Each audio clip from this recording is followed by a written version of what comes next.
दिन तले प्रगति परिडा मैडम बयान देते कि मु 7 थर रिजाइन देवी जदि मोर किसी भूल थी जेहेतु आपण बरंगार जड़े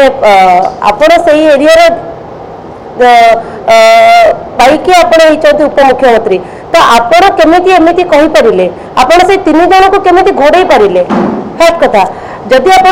आपण रिजाइन कहीं देवे आम तो ओडावासी तो आपको कहना रिजाइन देवाई कि आम भी कहूँ आम केवल गोटे जिन चाहूँ जो 3 जन अपराधी प्रथम शेष जाए पीड़िता जी 4 थर बयान देला कि मत से 3 जन टेकी नहीं मोर हाथ को बांधी तो मत कहतु से 3 जन को आप अरेस्ट करें कि